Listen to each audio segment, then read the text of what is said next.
욥기 8장입니다. 1절로 10절. 제가 1절 먼저 봉독합니다. 수아 사람 빌닷이 대답하여 이르되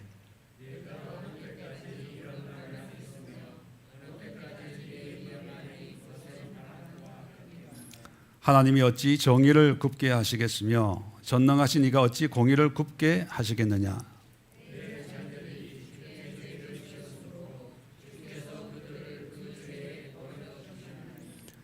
내가 만일 하나님을 찾으며 전능하신 이에게 간구하고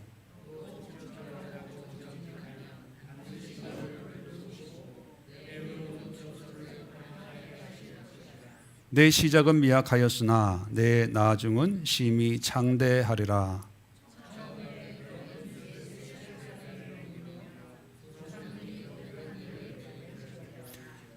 우리는 어제부터 있었을 뿐이라 우리는 아는 것이 없으며 세상에 있는 날이 그림자와 같으니라. 그들이 내게 가르쳐 이르지 아니하겠느냐. 그 마음에서 나오는 말을 하지 아니하겠느냐. 아멘. 자, 오늘은 어제에 이어서 이제 두 번째 욥의 친구인 빌닷에 관해서 우리가 함께 살펴보려고 합니다.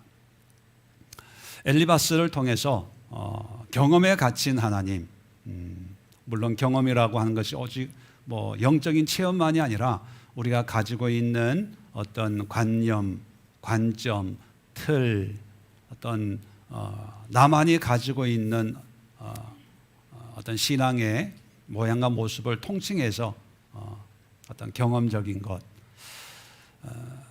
하나님은 우리의 경험, 우리의 관점으로 다 담을 수 없는 하나님인데, 그런데 내가 알고 경험했다는 그 이유 하나로 하나님을 재단을 하고 또 그것을 다른 사람의 신앙을 판단하는 도구로 삼았을 때 그가 하는 말이나 용어나 또 관점이 성경적이고 또 기독교적인 그런 표현일지라도 하나님이 보실 때는 심히 노하신다. 자, 오늘 빌닷을 함께 상고해 볼 텐데, 내일은 누구를 이제 살펴볼까요?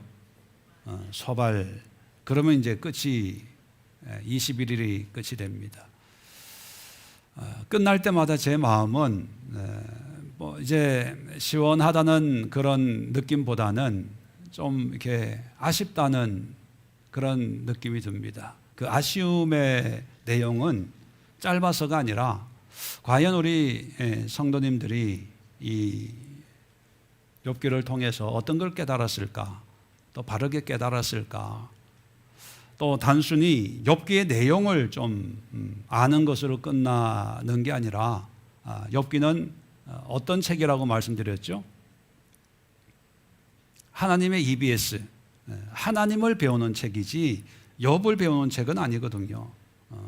욥은 이랬어 저랬어 이게 아니라 하나님은 이런 분이구나, 하나님이 원하시는 믿음은 이런 거구나, 하나님의 의는 이런 거구나, 하나님을 배워야 되는데, 여러분 하나님 많이 배우셨습니까?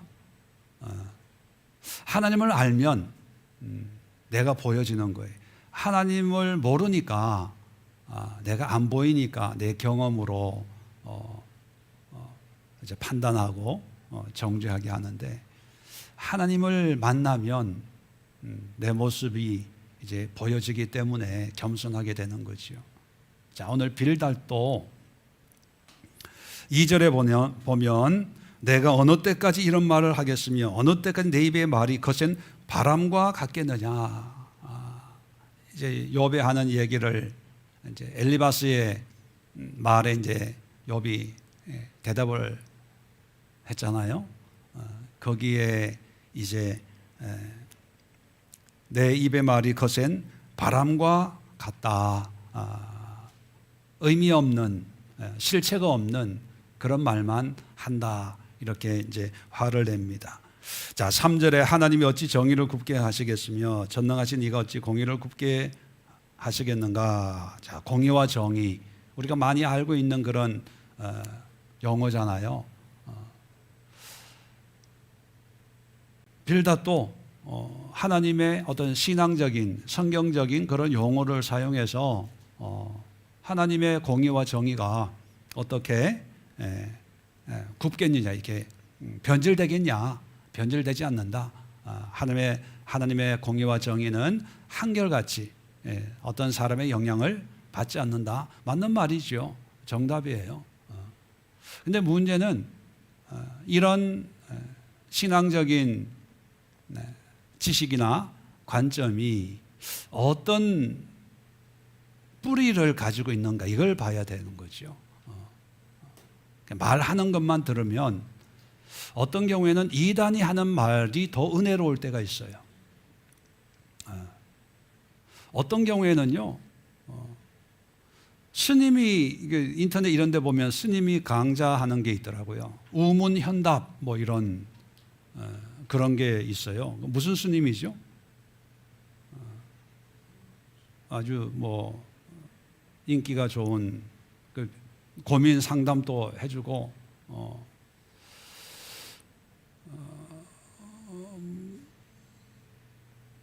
뭐 그분도 나를 모르니까 나도 그분 모르는 건 당연하겠죠. 피차 모르니까. 근데 그런 분들 얘기 들어보면 참 지혜롭고 합리적이고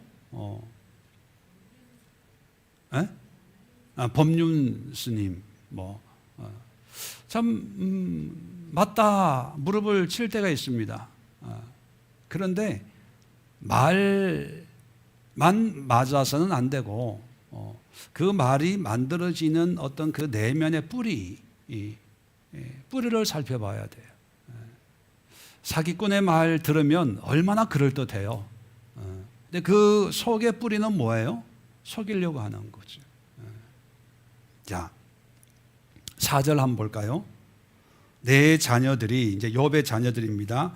주께 죄를 지었으므로 주께서 그들을 그 죄에 버려 두셨나니. 자, 이제 그 실체가 나옵니다. 자녀들이 죽은 것은 주께 죄를 지었으므로, 죄의 결과가 죽음이라는 거죠. 자, 죄의 결과가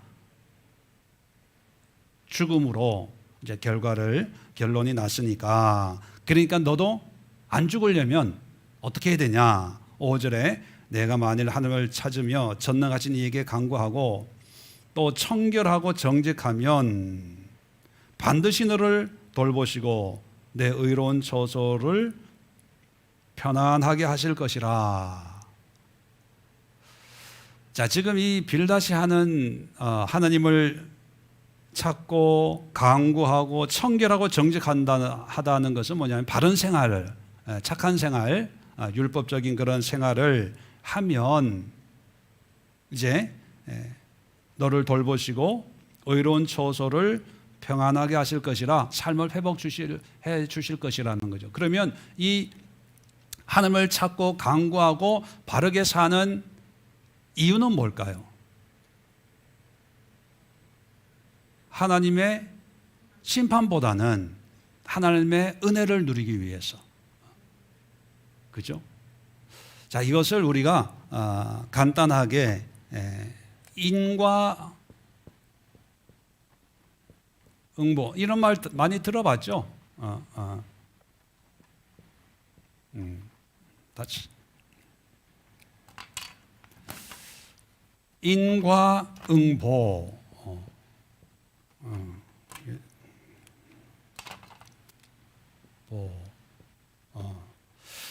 인과응보라고 하는 것은 원인의 결과에 따라서 갚아준다. 그러니까 어떤 행위의 선악에 따라서 결과가 그게 맞춰서 달라지는 거예요. 자, 그래서 우리가 보통 심은 대로 거둔다, 그런 말이죠.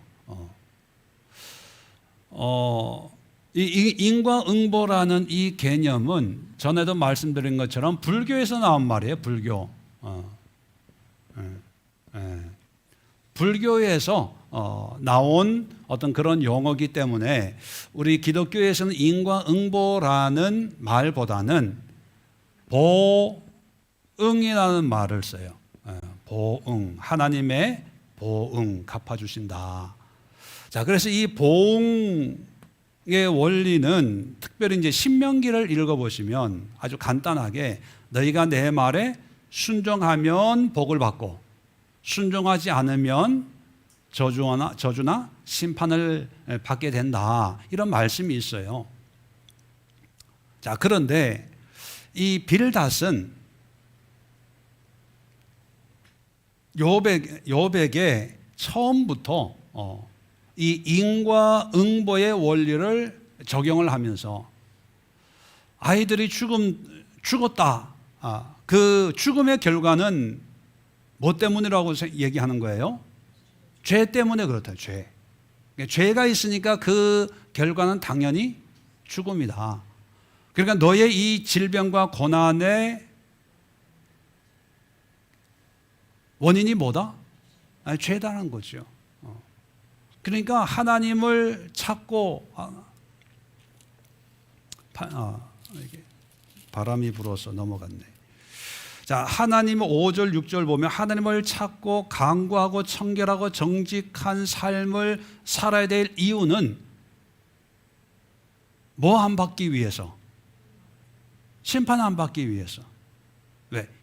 이렇게 하면 이게 하나님이 좋아하는 모습이라고 생각하니까 이렇게 하면 하나님이 복을 주고 반대로 하나님을 안 찾고 기도 안 하고 하나님의 뜻대로 안 살면 하나님이 심판할 거니까. 그러니까 이런 인과응보의 원리로 살면 하나님이 누군가 여기에 관심이 있을까요? 여기에는 관심이 없고 내가 하고 있는 이 일이 착한 일이냐 나쁜 일이냐 여기에만 관심을 가지면 돼요.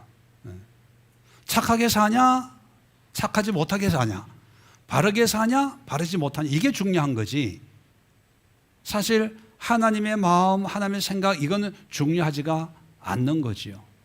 자, 그런데 이 인과응보 이 보응의 원리가 어디에서 나왔는지 자 그걸 좀 알아봅시다. 자 7절 또 한번 보면요. 자 우리가 잘 아는 성경 액자에 있는 말씀이잖아요. 자 내 시작은 미약하였으나 내 나중은 심히 창대하리라. 아멘 합시다. 아멘. 믿습니까? 요 문자만 요 7절만 딱 빼오면 참 은혜로운 말씀이에요. 근데 앞뒤 문맥을 보면 내 시작은 미약하지만 내 나중은 창대한 이유가 뭡니까? 어떻게 하면 된다고요? 네. 하나님이 누군지는 몰라도 돼. 그런데 하나님이 좋아하는 일만 하면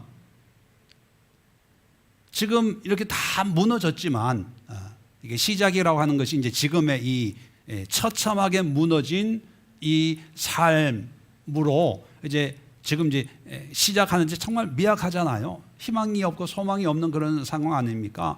그래도 우리가 하나님이 좋아하는 일만 열심히 하면 그 끝은 창대해진다.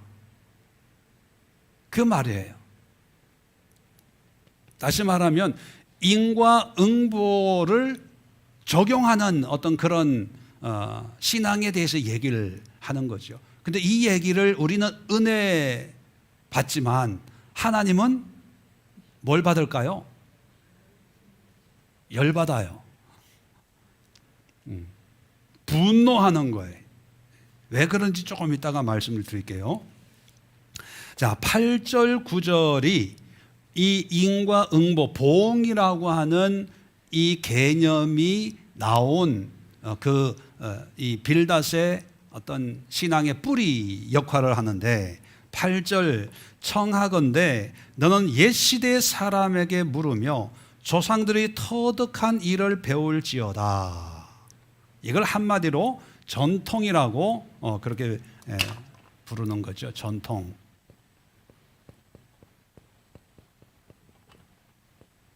전통. 불교는 필요 없고, 자, 인과응보, 전통을 통해서 체계화된 것을 우리가 교리라고 이야기합니다. 교리. 좀 성경을 좀 더 읽어봅시다. 자, 9절. 이 가로로 해놓은 것은 어떤 사본에는 있기도 하고 없기도 하고 그런 의미로 이제 괄호로 해놓은 거예요. 자, 우리는 어제부터 있었을 뿐이라 우리는 아는 것이 없으며 세상에 있는 날이 그림자와 같으니라. 우리의 인생이 짧다는 거예요. 짧으니까 우리가 경험하는 것이 별로 없으니까, 그러니까 우리의 어른들, 역사를 통해서 내려오는 이런 전통을 귀하게 여겨야 된다. 우리가 그림자와 같이 그냥 잠깐 왔다가 가는 인생이 뭘 알겠냐, 이런 의미입니다. 10절에 그들이 내게 가르쳐 이르지 아니하겠냐. 그들이라고 하는 것은 8절에 얘기하고 있는 옛시대 사람, 우리 조상들을 얘기하는 거예요. 그 조상들이 내게 지금 가르치고 있지 않냐. 그 마음에서 나오는 말을 하지 아니하겠느냐. 이 조상들, 우리 선조들이 가지고 있는 그 마음에서 우러나오는 것들이 지금 우리가 믿고 또 우리가 그렇게 지키고 있고 우리가 그렇게 따라야 된다, 그런 얘기예요. 다시 말하면 전통을 통해서 쭉 이어져 온 그런 개념을 정립해 놓은 게 신문대로 거둔다. 뭔가의 결과는 항상 거기에 따르는 원인이 있다. 이게 우리 조상들이 우리에게 가르쳐 준, 물론 여기에는 인과응보라는 말은 없지만 이런 개념들을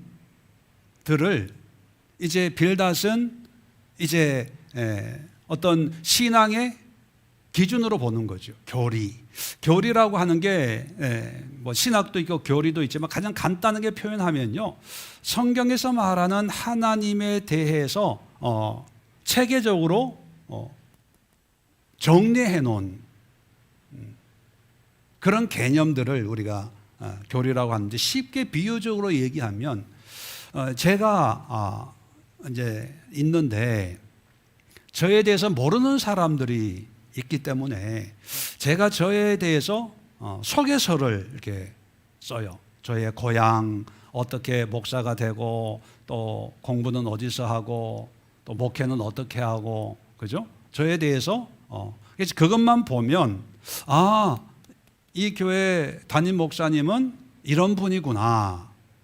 그리고 여러분들이 또 다른 분에게 나에 대해서 소개해 줄 때 이 내 소개서가 있으면 소개하기가 쉽잖아요.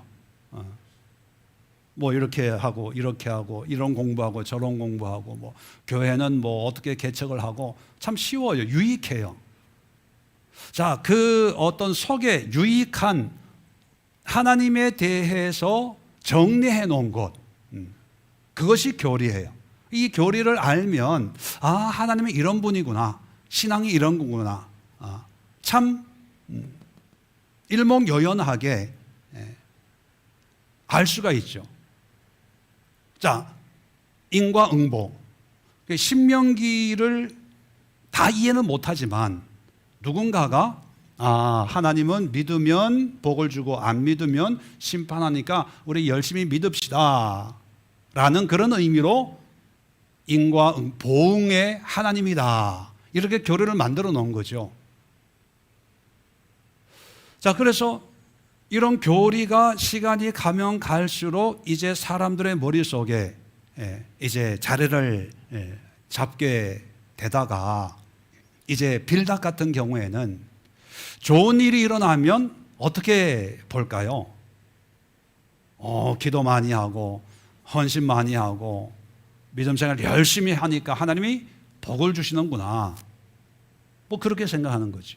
반대로 욥 같은 경우에는 어떻게 생각해요? 뭔가 죄가 있으니까, 자식이 죽은 것도 죄가 있어서 죽은 거야, 아주 단호하게 사절에 그렇게 얘기하고 있잖아요. 뭐 묻지도 따지지도 않아요. 그냥 이 교리의 신앙을 이렇게 그냥 기계적으로 적용을 하는 거죠. 그러면서 이것은 내 얘기가 아니라 전통이야. 그리고 교리로 이런 게 있잖아. 성경 봐. 성경 보면 있긴 있어요. 보응의 신학 성경에 있어요, 그죠? 분명히 있는데, 근데 왜 하나님은 화를 내셨을까 하는 거예요. 자, 물론 교리 자체가 다 나쁜 게 아닌데, 교리를 또 나쁘다고 하면 또 뭐 다 나쁜 건 또 아니니까. 지금 이제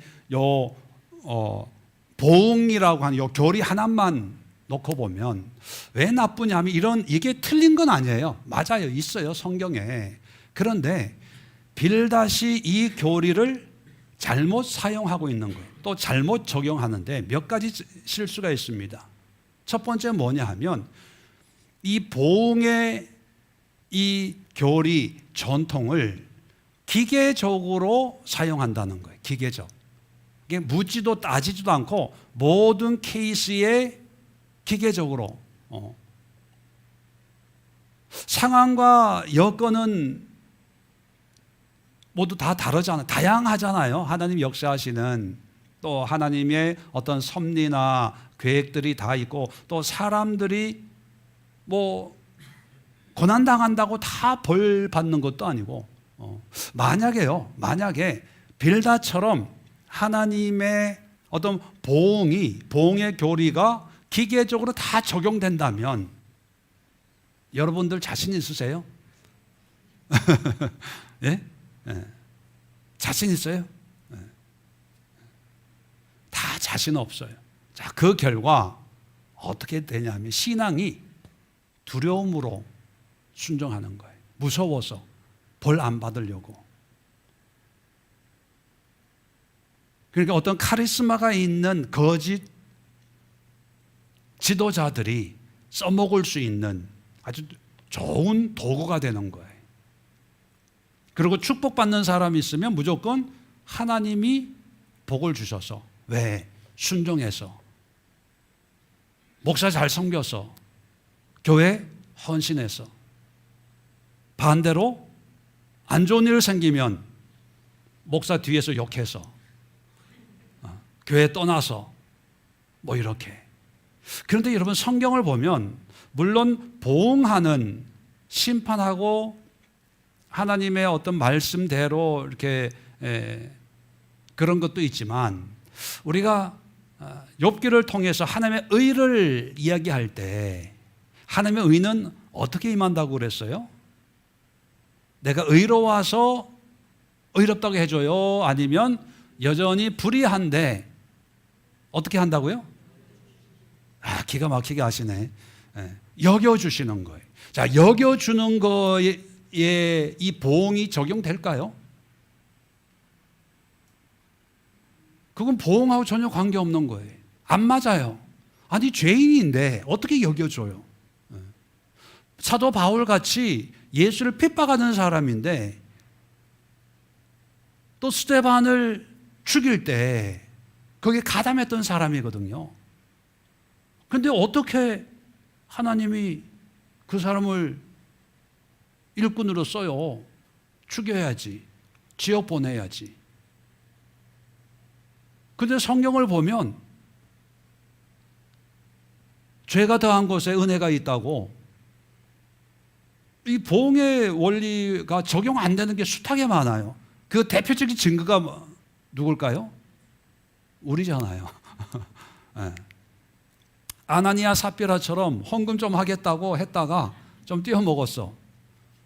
그런데 그날 한날 이제 장례를 커플로 치르게 됐잖아요. 근데 그런 보응으로 우리를 하나님이 심판한다면 제일 먼저 나부터 갈지 몰라요. 근데 하나님은 그렇게 안 하시거든요. 또 하나 중요한 것은 뭐냐면 전통과 교리는 뭐 바르게 알아서 가르치는지는 몰라도 사실 이 교리가 얘기하는 것은 누구를 얘기하는 걸까요? 보응을 얘기하려고 하는 걸까요? 하나님을 얘기하려고 하는 걸까요? 하나님을 얘기하려고 하는 거예요. 하나님을. 하나님이 어떤 분인가? 그래서 성경에 보면 보응하는 하나님이다.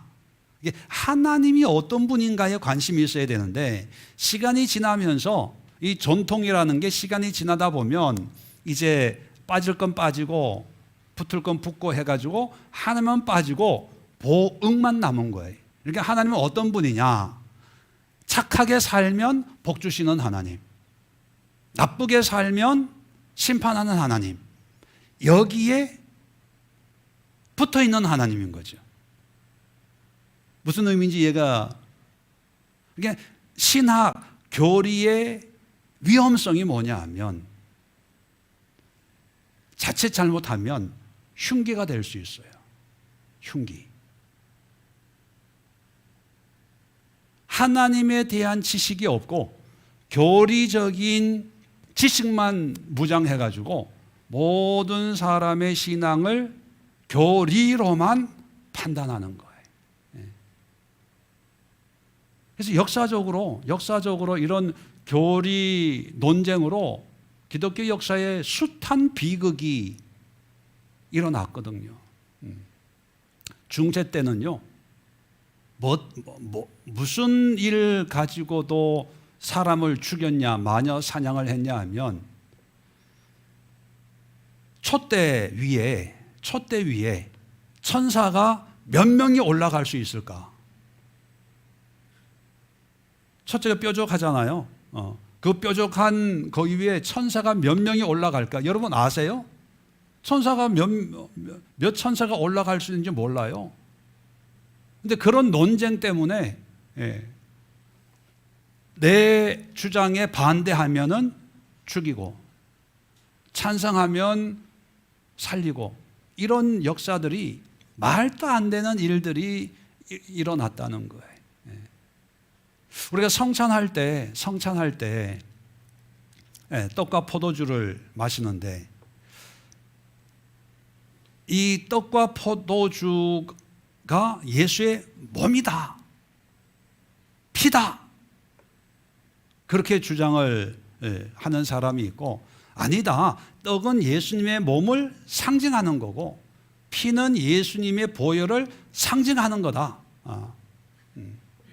또 어떤 사람은 떡은 떡인데 떡을 먹을 때 예수의 몸이 영적으로 임재하는 거고, 포도주를 마실 때 그냥 포도주인데 마시는 순간 영으로 예수의 보혈의 피로 이 포도주에 임재한다.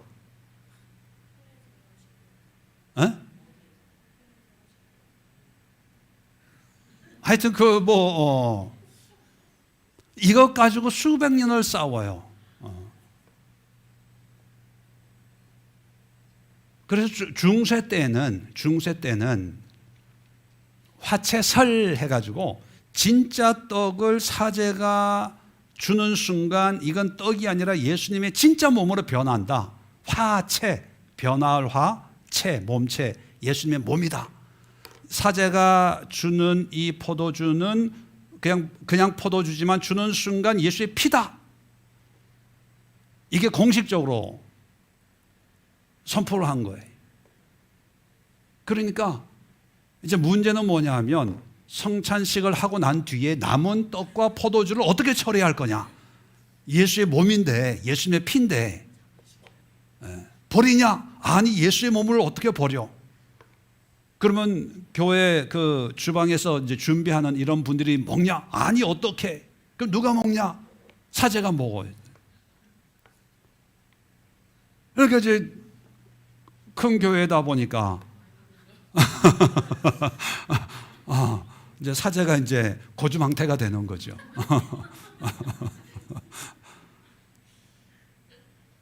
우리 웃지만요, 이런 일들이 피를 비재하게 일어났어요. 이게 사실 교리라고 하는 건 성찬이나 이런 건 뭐냐? 예수님이 우리의 죄를 용서하시고, 그죠? 우리를 하나님의 자녀로 삼으시고 하나님에 대한 그런 말씀인데, 이제 하나님은 떼고 떡, 포도주, 어떤 행위, 교리, 구원론, 천사론, 죄론, 이게 이제 지식이 돼버리는 거죠. 이렇게 이런 걸로 막 마녀 사냥을 하는 거죠. 그게 교회 역사인데 해 아래 새 것은 없다. 그 얘기는 뭐냐면 반복된다는 거죠. 한국 교회는 안 그랬나요? 지금도 이 교리로 잔인해지는 거예요. 교리라고 하면 많이 배웠겠다. 신앙이 깊은가 봐. 많이 아나 봐. 그런데 하나님의 입장에서는 빌닷 같은 이런 사람들의 이런 논리에 화가 치밀어 오르는 거예요. 여러분, 아까 교리가 제 소개서와 같은 역할을 한다고 말씀드렸잖아요. 맞아요. 그 소개하는 게 맞는데, 만약에 그 소개하는 가운데 우리 목사님은 식사를 많이 안 드셔. 예를 들어서 많이 안 먹어요. 맛있는 것만 먹죠. 그런데 어떤 분이 이 암흑의 권사라고 가정을 해봅시다. 어떤 사람이 왔는데 저에게 이제 음식을 대접하는데 중간에서 목사님 드세요 하면 중간에서 집사님 우리 목사님 많이 안 드시거든요. 이런 거 필요 없어요. 또 목사님 이거 한번 드셔보세요. 우리 목사님은요 이런 거 안 먹어요. 이 매운 거 안 먹어요. 신 거 안 먹어요. 신 거 안 좋아하는 거 맞아요. 그죠? 매운 거 안 좋아하는 건 맞아요. 그런데 앞에서 그러면 내 마음이 뿌듯하겠어요? 아니면 권사님 왜 저래? 여러분 이해가 좀 되세요? 교리라는 게 그냥 기본적으로 하나님의 말씀이나 성경이 얘기하고 있는 거에 대해서 개략적인 어떤 개념을 얘기하는 거지, 이 교리가 곧 하나님은 아니거든요. 그런데 빌닷은 이것이 하나님인 것처럼 주장을 해요. 자, 이 교리 깊이 빠졌다가 깨달은 사람을, 그 사람의 말을 한번 찾아봅시다. 갈라디아서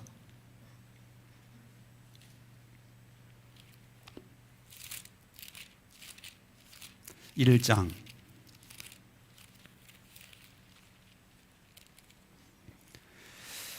14절 15절 봅시다.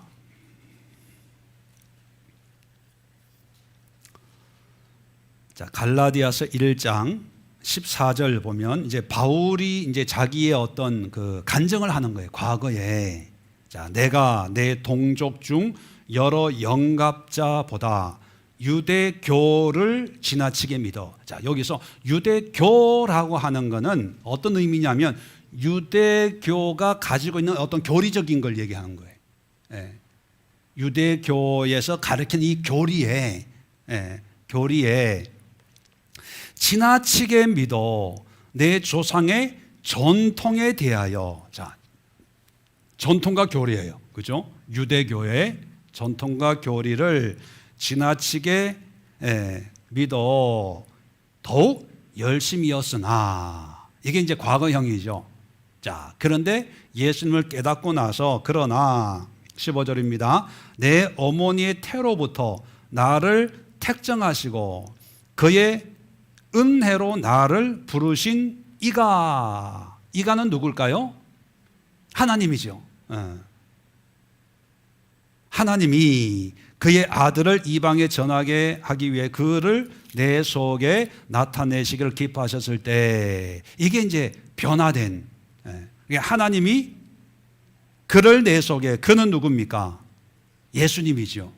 예수님을 내 속에 나타내시기를 기뻐하셨을 때, 이게 변화된 모습이에요. 다시 말하면 전통과 교리에서 벗어나서 바울 마음속에 전통과 교리가 아니라 무엇이 들어왔다고요? 예수님. 다른 말로 이제 구약적으로 표현하면 하나님. 여러분, 빌닷의 실수가 뭐냐면, 그래서 전통과 교리에 갇힌 하나님이에요. 엘리바스는 경험에 갇힌, 내 경험 속에 갇힌 하나님이었다면, 빌닷은 전통과 교리에 갇힌 하나님. 자, 이 전통과 교리에 갇혔기 때문에 아까도 말씀드린 것처럼 하나님이 이렇게도 역사하지만 또 이렇게도 역사 안 할 때가 있어요. 은혜로 여겨주시고 긍휼을 베풀어 주시고 여전히 죄인임에도 불구하고 믿어주는 거예요. 용서해 주는 거예요. 하나님의 경륜을 우리가 측량할 수 없는데, 무궁무진한 하나님의 경륜인데 마치 그것을 몇 줄의 교리라고 전통이라고 하는 거기에 하나님의 어떤 그 성품이나 이런 것을 다 가려오는 거죠. 그래서 예수님이 공생애를 시작했을 때 웬만한 사람은 다 간음하다 잡힌 여자까지도 나도 너를 정죄하지 않는다, 다 용서해 주셨거든요. 근데 유독 처음부터 끝까지 한결같이 싫어하신, 싫어했다기보다는 욕하신 부류가 있어요. 욕한 부류가. 그 부류가 누굽니까? 바리새인 서기관들 그룹이. 그 바리새인 서기관들이 끝까지 붙들고 있는 게 전통과 교리거든요. 그래서 우리가 산상설교를 지금 공부하고 있는데, 예수님이 너희가 이러이러하게 하였다는 것을 들었거니와 배웠거니와, 그게 뭡니까? 이 사람들의 가르친 전통과 교리로 신앙생활을 했다는 거예요. 그런데 나는 너희에게 말하노니, 그죠? 이걸 예수님은 철저하게 깨뜨기를 원하는 거예요. 근데 이 전통과 교리가 다 나쁜 건 아니에요. 나쁜 건 아닌데, 이것으로 어떤 신앙 전부를 재단하고 판단의 기준으로 삼아서는 안 된다. 단지 이런 걸 통해서 하나님이 어떤 분인가를 알아가는 어떤 용도로 사용은 할 수 있죠. 그런데 초신자들이 저에 대해서, 저의 양력을 보고 이런 목사님이구나, 그래서 알아가는 거죠. 그런데 한 10년을 같이 신앙생활을 했는데 그냥 그 양력에 나오는 이런 저의 모습만 알고 있다면 10년 동안 저와 어떤 친분이 있다는 거예요? 없다는 거예요? 없다는 거예요. 그 얘기는 뭐냐면 나에게 관심이 없는 사람. 그러면 10년, 20년 신앙생활을 해도 아무 연관이 없는 그런 상황이 되는 거죠. 그러니까 교리, 전통이 유익을 주지만 이 교리와 전통을 통해서 결국은 우리가 누구께 나아가야 되냐면 하나님께 나아가야 돼. 하나님께. 그런데 하나님께 나아가지 않고 여기에 집중하는 사람들이 있어요. 자, 집중하는 사람들에게 주신 말씀이 있는데, 자, 디모데 전서 한번 찾아봅시다. 1장입니다. 1장 4절. 디모데 전서 1장 4절. 자, 신하와 끝없는 족보에 몰두하지 말게 하려 함이라. 이런 것은 믿음 안에 있는 하나님의 경륜을 이룸보다 도리어 변론을 내는 것이라. 자, 신하와 족보, 하나님에 대해서 옛날 이야기, 어떤 족보, 전통, 이런 걸로 관심을 가지고 있는 사람들이 있는데, 이것은 하나님의 경륜을 이룸보다, 하나님의 역사, 하나님에 대해서 얘기하는 것보다 변론을 말싸움만 다툼만 일어난다는 거예요. 자, 그래서 디모데에게 뭘 얘기하냐면 자, 4장 7절 보십시다. 디모데전서 4장 7절. 그래서 디모데에게 4장 7절입니다. 망령되고 허탄한 신화를 버리고 경건에 이르도록. 자, 경건은 어떤 의미라고요? 하나님을 들을것 떨림으로 섬기는데, 경외하는데 어떤 요소가 기본적으로 내재되어 있다? 하나님을 아는 것. 그러니까 신하와 족보는 그냥 이야기예요. 이래서 저래서 이런 게 있어. 인과응보, 보응이라는 게 있어. 그렇게 잘 믿어야 돼. 뭐 이런 게 있는데, 그런데 여기에 집착하지 말라는 거. 허탄 신화를 버리고 경건 이런 걸 통해서 하나님께 집중하라는 거예요. 하나님을 알아야 된다는 거예요. 자, 이걸 위해서 내 자신을 여기서 연단은 훈련하는 거예요. 교육하는 거예요. 가르치는 거예요. 고난에 이렇게 고난 당하는 그런 연단이 아니라 디서플린, 훈련하는 거, 연습하는 거예요. 그러면 이런 전통과 교리에 집착하지 말고, 물론 이게 필요하다고 말씀드렸어요. 전통과 교리를 통해서 결국은 우리는 누구에게 집중을 해야 되냐면 하나님께 집중하고 하나님을 알고 하나님을 배우는 그런 일에 몰두해야 된다는 거예요. 그런데 지금 빌닷의 모습을 보면 하나님을 얘기하는 게 아니라, 위로하려고 오는 게 아니라 정죄하려고 오는 거예요. 판단하려고 오는 거예요. 알려주려고 오는 거예요. 마치 검사가 죄인으로 잡혀온 그 범인에게 너는 도둑질 했어. 인정해. 봐. 이렇고 상황적으로 보면 네가 범인이야. 인정해. 인정하면 하나님이 용서해 줘. 마치 경찰관이 범인을 취조하듯이 그 취조할 수 있는 무기가 뭐냐 하면 전통과 교리거든요.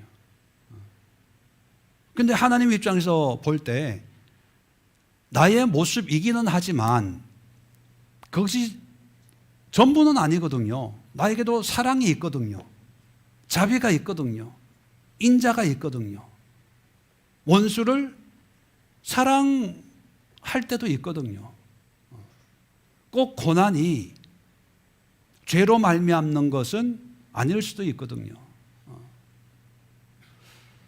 그렇다면 오늘날 우리의 신앙과 믿음도 자칫 잘못하면 내가 경험한 어떤 전통적인 어떤 지식, 경험, 또 내가 가지고 있는 어떤 교리적인 것, 나는 장로교 교리에 익숙했는데 목사님은 그런 것 같지가 않아. 독립교는 교리라는 게 없어요. 장로교, 감리교, 말 그대로 여러 교단을 초월해서 그 교리를 다 인정해 주죠. 다 의미가 있으니까. 여기에 빠져서 혼란이 온다고 한다면 참 안타까운 거예요. 다를 수 있어요. 이게 정답이 아니니까. 왜 디모데에게 신하 이런 것이 왜 변론만 일으키냐 하면 다 타당한 논리가 다 있거든요. 이게 정답은 아니니까, 유일한 건 아니니까. 근데 다양한 거지만 그 다양한 것이 추구하는 건 오직 하나. 누굽니까? 하나님인 거죠. 그러면 나와 다르다고 인정해 줄 건 인정해 줘요. 그거 가지고 촛대 위에 천사가 10명이 올라간다, 100명이 올라간다, 그거 싸울 필요 없고, 성찬할 때 이 떡이 예수님의 몸이냐, 영적인 상징이냐, 그냥 영으로 임하냐, 이게 공제설, 상징설, 화채설, 그런 교리적인 게 있거든요. 그게 무슨 소용이 있어요? 결국은 성찬을 통해서 예수님이 나와 함께하고 예수님과 동행하는 삶, 예수님의 어떤 자녀, 하나님 나라의 백성으로 사는 게 중요한 거지. 근데 그런 삶은 생각하지 않고 성찬하면서 이게 예수님의 몸일까? 아닐까? 영으로 임했나? 그걸 가지고 고민을 하는 사람 얼마나 바보 같아요. 그리고 뭐 상상하지만 나는 이거라고 생각하는데 우리 목사님이 이렇게 생각을 안 하는 것 같아. 나하고 틀려. 신앙이 달라. 그래서 거기 상처받아 가지고 교회를 옮겨야 되나? 참 얼마나 하나님 보시기에 답답하겠어요. 이게 나도 모르게 가지고 있는 우리 내 생각을 지배하는 어떤 전통과 교리, 또 다른 우리가 빌닷,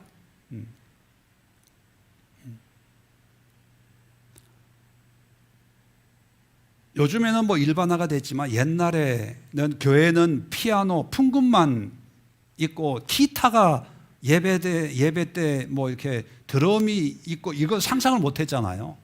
그죠? 옛날 어른들은 아니 어떻게 그렇게 날라리처럼 막 그런 걸로 또 난리 아닌 난리가 있었죠. 지금은 뭐 이제 시대 흐름 속에 전통도 중요하지만 새로운 것도 또 의미가 있을 수가 있거든요. 그런데 전통이 중요하냐 새로운 게 좋냐, 그건 뭐가 좋냐의 논쟁이 아니라 뭐를 통해서 뭐가 하나님을 드러내는데 더 유익하냐, 이걸 우리는 고민을 해야 되는 거예요. 젊은이들에게는 풍금보다는 뭐가 유익할까요? 기타를 통해서 아이들에게 찬양을 통해서 하나님의 임재가 필요하면 뭐 기타 사용해야죠. 반대로 어른들에게 하나님의 임재가 필요하다고 하면 뭐 옛날 뭐 풍금을 하든지 아코디언을 하든지 중요한 것은 뭐가 하나님의 은혜의 통로로 사용하냐, 이게 더 중요한데, 만약에 빌닷이 이런 하나님의 마음을 알았다면 우리 욥에게 너희 아이들이 죽은 게 그 아이들이 지은 죄 때문이야, 적어도 이런 얘기는 그렇게 쉽게 다짜고짜 처음 8장 이제 욥에게 처음 이제 말을 거는 장면이거든요. 처음 이런 얘기는 못했을 거예요. 그저 붙들고 울든지 힘들지만 고난 속에 우리는 하나님을 의지합시다 뭐 이렇게 얘기하든지 뭐 그럴 텐데 당당하게 교리의 칼을 빼가지고 난자를 하는 거예요. 그런데 이런 현상들이 오늘날 또 우리 자신들이 빌닷의 모습을 모양을 갖출 때가 또 있다는 거죠. 그렇다면 오늘 이 시간 우리가 한번 기도하시면서 과연 나의 신앙은 어떤 신앙일까? 나도 엘리바스처럼 나의 경험에 매여 있는 그런 신앙은 아닐까? 나도 모르게 내가 지나온 어떤 그 전통적인 우리 윗대로부터 내려오는 그런 교육을 통해 나도 모르게 내 안에 어떤 그런 것이 교리, 틀이 되어서 이 틀과 다르면 불편해하는, 그 불편하다는 것이 뭐냐면 하나님보다는 이런 틀이 중요하다는 의미거든요. 그래서 우리가 오늘 여러분의 신앙을 놓고 기도할 때 과연 이런 전통과 교리나 어떤 경험이나 이런 걸 통해서 결국은 하나님이 우리에게 베푸시는 은혜라면 그걸 통해서 결국은 우리가 하나님 앞으로 가야 되는 거거든요. 하나님 앞에. 세상에 어리석은 것, 아무것도 아닌 걸 통해서도 결국은 하나님은 하나님 앞으로 우리를 인도하는 것이 하나님의 뜻이라면 좋은 전통, 나쁜 전통의 기준이, 또 좋은 교리, 나쁜 교리의 기준이 내용도 물론 중요하지만 결과를 보면 우리가 하나님께 더욱 가까이 나아가는 그런 결과를 낳는다는 것을 여러분 기억하시고, 우리가 조금씩 하나님께 가까이 가는 그런 신앙, 그런 기도회, 그런 말씀, 또 그런 20일을 기도회, 성경을 가까이 하는 게 아니고 욥기에 대해서 좀 더 깊이 아는 게 중요한 게 아니라 욥기를 통해서 하나님을 더 알아가고, 그래야 이것이 의미가 있지. 그게 아니면 욥기에 대해서 좀 알았다고 욥기에 대해서 모르는 사람들 막 가르쳐요. 봤냐? 몇 장 몇 절 한번 읽어봐. 이건 아니야. 이거 잘못된 거야. 우리의 선지식 때문에 이건 잘못됐고, 이런 가르침을 하는 그런 목사님들 다 이상한 거고, 이게 뭐냐면 빌다 떼는 거예요. 엘리바스 되는 거예요. 중요한 거는 하나님께 더 가까이 가고 하나님을 더 알고, 그래서 경외하고, 경외를 위해서 디모데전서 4장 7절에 우리를 훈련하는, 연단하는 그런 기도회가 되어야 됩니다. 자리 정돈